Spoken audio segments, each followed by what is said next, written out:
Once upon a time in Luxembourg. Schetzel, a Luxembourgish holy man. During the first half of the 12th century, a hermit lived in a cave in the middle of the Grunewald forest. His name? Schetzel. He was a monk and originally from Orval Abbey. A strict penitent, he led an ascetic life of meditation and vegetarianism in complete poverty amidst the surrounding nature.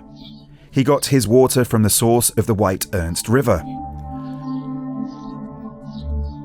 Only in the harshest of winters did he dare to approach the outer huts of Hostert, where the local farmers laid out some bread for him to pick up from their doorsteps in the evening.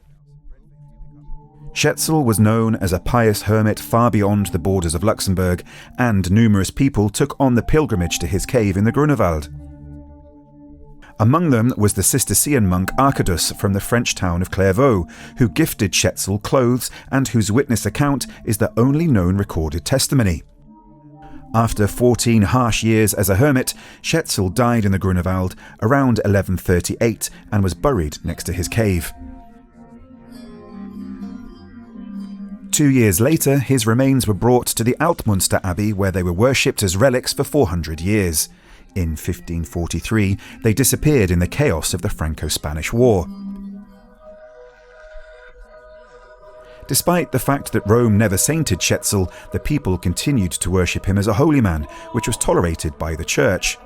A statue of Schetzel can be seen in the side portal of the cathedral, and for years he was depicted alongside St. Arcadus on a mural in the parish church in Hostert. But unfortunately, the mural was painted over during renovation work in 1972. If you decide to visit Schetzel's cave in the Grunewald today and allow yourself to take in the silence, you may still feel the presence of the ascetic who lived and meditated there for 14 years in complete harmony with nature and the animals.